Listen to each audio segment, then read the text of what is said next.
Breaking news చూస్తున్నాం. CM Revanth Reddy మరోసారి ఢిల్లీ వెళ్లారు. ముఖ్యంగా రాజ్యసభ సీట్లకు సంబంధించి ఎంపికలు నిర్ణయించడానికి వెళ్లినట్లుగా సమాచారం తెలుస్తోంది. ఎవరికి రాజ్యసభ అవకాశం ఇవ్వాలి అనే దాని మీద అధిష్టానంతో మంతనాలు జరుపుతున్నట్టుగా తెలుస్తోంది. తెలంగాణ రాజకీయాల్లో రాజ్యసభ ఎన్నికలపై ఉత్కంఠ నెలకొంది. ఈ నేపథ్యంలో ముఖ్యమంత్రి రేవంత్ రెడ్డి కీలకంగా ఢిల్లీ బయలుదేరి వెళ్లారు.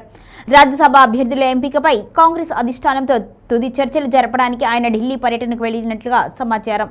రాష్ట్రంలో ఖాళీగా ఉన్న 2 రాజ్యసభ స్థానాలపై కాంగ్రెస్ పార్టీ ఎవరిని ఎంపిక చేస్తుంది అనేది ఇప్పుడు ప్రధాన చర్చగా మారింది. ఈ పర్యటనలో సీఎం రేవంత్ రెడ్డితో పాటు టీపీసీసీ చీఫ్ మహేష్ కుమార్ గౌడ్ కూడా ఢిల్లీకి వెళ్లనున్నారు.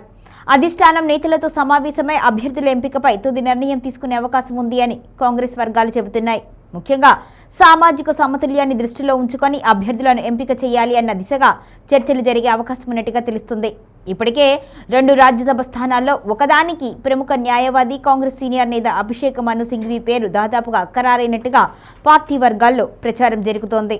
ఈ నేపథ్యంలో ఆయన ఇప్పటికే హైదరాబాద్ చేరుకోవడం కూడా రాజకీయంగా ప్రాధాన్యత సంతరించుకుంది.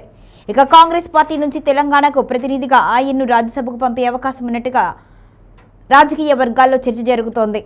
మరో రాజ్యసభ స్థానాన్ని ఎవరికి కేటాయిస్తారు అన్నది మాత్రం ఇంకా సస్పెన్స్గానే ఉంది. బీసీ వర్గాలకు అవకాశం ఇవ్వాలి అన్న డిమాండ్ కూడా వినిపిస్తున్నట్లుగా తెలుస్తోంది. దీంతో ఢిల్లీలో జరిగే సమావేశాల తర్వాత తుది నిర్ణయం తీసుకునే అవకాశం ఉన్నట్టుగా రాజకీయ వర్గాలు భావిస్తున్నాయి.